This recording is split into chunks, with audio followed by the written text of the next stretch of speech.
Salve, salve, querido estudante.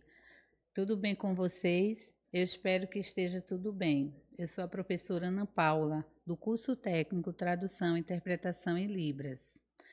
Hoje vamos começar mais uma disciplina. A primeira unidade da disciplina, ela tem como tema saber a fonética e fonologia da língua brasileira de sinais e os parâmetros da Libras.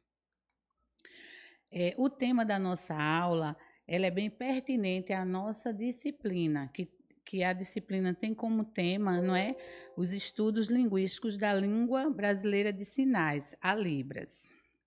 Então, eu separei o tema que é o sinal da Libras. É o que nós vamos ver, certo? Nós vamos passar passo a passo todas as partes do sinal da língua brasileira de sinais. Primeiro, vamos começar com uma citação de Felipe e Monteiro.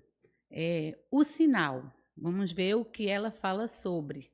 Ela diz o seguinte, que o que é denominado de palavra ou item lexical nas línguas orais auditivas são denominados sinais nas línguas de sinais. Tem mais. Ela ainda ressalta que os sinais são construídos a partir da combinação do movimento das mãos com determinado formato em determinado espaço. Esse espaço, ele pode ser um espaço no corpo, né? Ou também um espaço na frente do corpo. É importante saber que tem que respeitar as restrições espaciais. Em qualquer língua oral auditiva, o sentido de um item lexical é estabelecido a partir do contexto ou discurso em que esse signo linguístico seja inserido. Vamos para frente. Observe o exemplo sobre os significados dos sinais. Eu adoro comprar manga, porque é uma fruta que eu mais gosto.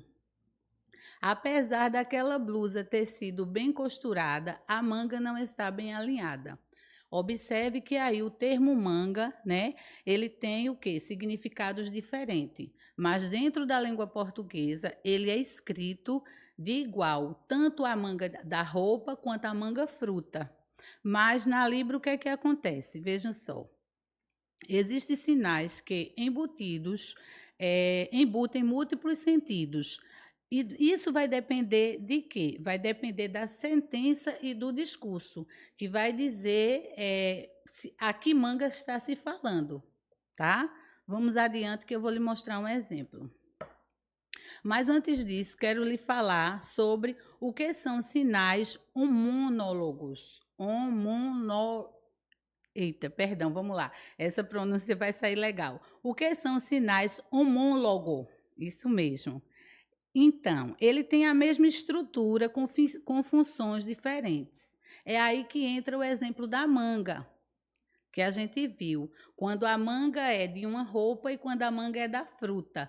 Porque o que é que acontece? Ele tem a mesma estrutura, só que com funções diferentes. Também dentro da Libras, a manga é escrita de igual à língua portuguesa, mas os sinais são feitos no espaço diferente, não é? Do corpo, e com a mesma mão dominante e a configuração de mão igual.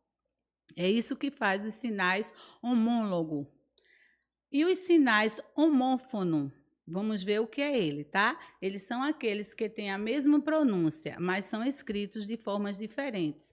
Observe o exemplo, sábado e laranja. A escrita são diferentes, mas os dois sinais eles são feitos, né, com a mesma configuração de mão e no mesmo espaço, né? O que define um do outro é justamente o quê? O contexto, não é isso? E o discurso. Vamos ver? Veja só. Eu vou à feira comprar laranja, maçã e outras frutas. Isso Na língua portuguesa. Na Libras, a gente sabe que a escrita é diferente. É feira ir comprar laranja, maçã, frutas diversas. O segundo exemplo é sábado, num sábado, eu não poderei ir à sua casa. Na escrita da Libras, fica assim: sábado, ir, casa sua, não poder. Os sinais possuem uma organização interna. Essa organização está vinculada às propriedades particulares do sinal. Então, vamos ler e vamos ver uma citação, tá certo? Que é bastante importante para esclarecer. Os articuladores primários das línguas de sinais são as mãos, que se movimentam no espaço em frente ao corpo e articulam sinais em determinada locação neste espaço. Um sinal pode ser articulado com uma das mãos. O mesmo sinal pode ser articulado também com a mão direita quanto com a mão esquerda, ou seja, o sinal que usa as duas mãos, né? Mas aqui fala o seguinte, que sinais articulados com uma mão são produzidos pela mão dominante. Aí vem aquela questão, a questão da pessoa destro e da pessoa canhota, né? A mão dominante dela vai ser a que ela usa, tá certo? Sendo que os sinais articulados com as duas mãos também ocorrem e apresentam restrições em relação ao tipo de interação entre ambos. Ok? Então vamos lá. Os sinais, eles podem ser classificados em 8 categorias. Aqui nós vamos ver uma a uma, tá certo? Os quais contribuem em eles contribuem em um tipo de conjunto cônico de estruturas que devem ser consideradas em qualquer modelo fonológico, tá certo? Os sinais, eles podem ser divididos em monomórficos e os sinais polimórficos. Vamos ver agora, passo a passo, todos eles. As formas monomórficas, elas são as primeiras 4, que são sinais simples, apenas com uma mão, sinais com 2 mãos, a datilologia. E é importante observar que todos os sinais monomórficos, todos os sinais monomórficos apresentam um determinado tipo de movimento. A maioria deles possui um local de articulação principal. É o exemplo de comer. Você pode observar que existe movimento. Todo sinal monomórficos, eles têm movimento. Tá certo? Agora vamos para as formas polimórficas. São as últimas 4, que diz o seguinte: nomes derivados, afixos de concordância, sinais compostos, palavras derivadas e formas de classificadores, sendo verbais polimórficos. O que quer dizer isso? As formas polimórficas são sempre sinais compostos, como você está vendo aí na tela. Mulher, pequena, menina, né? Para se referir a uma menina, tem que fazer 2 sinais.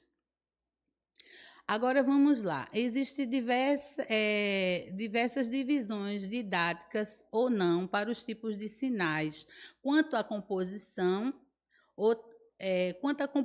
ele pode ser dividido em 2, simples e composto. O simples é aquele que quando é formado apenas por um único sinal. Eu trouxe o exemplo de já. Essa é a fórmula monomórficas. E o composto, quando formados por 2 sinais. O sinal de escola, por exemplo, ele usa 2 sinais. Essa é as fórmulas polimórficas.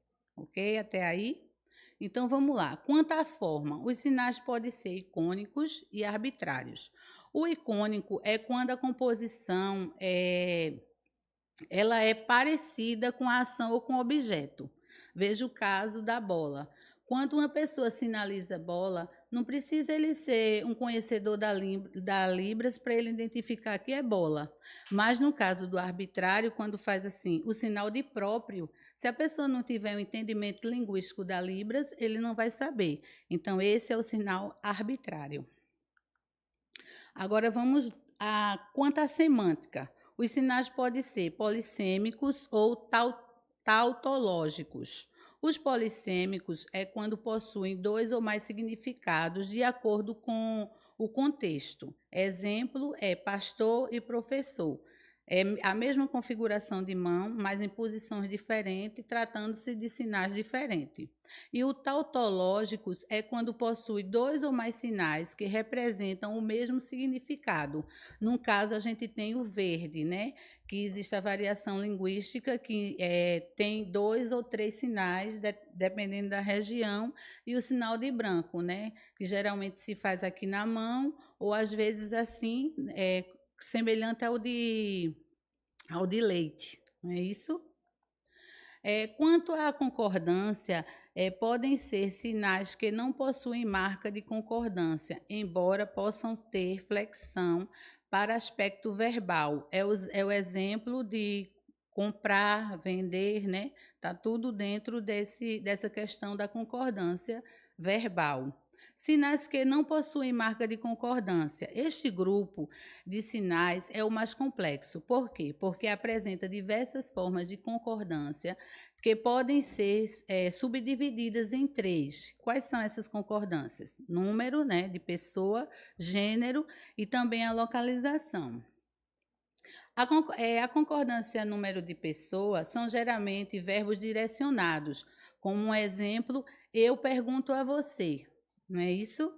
O próximo é concordância de gênero, são verbos classificadores, porque apresentam a característica de incorporação do objeto. Por exemplo, pessoa, animal ou coisas. O exemplo que eu trouxe aqui foi pessoa andando, né? Existe a configuração de V e a configuração de D. Isso aí vai depender da concordância de gênero. E na questão do último é concordância com a localização. São verbos que começam ou terminam em um determinado lugar, que se refere ao lugar de uma pessoa, coisa, animais, veículo, né? Que esteja sendo o quê? Que esteja sendo colocado, né? E carregado. Por exemplo, copo, mesa, né? Como a gente coloca o copo em cima da mesa, a configuração de mão. É isso, estudante. Eu quero deixar para vocês uma citação que diz o seguinte: no mundo há muitas línguas diferentes, mas cada uma tem seu sentido.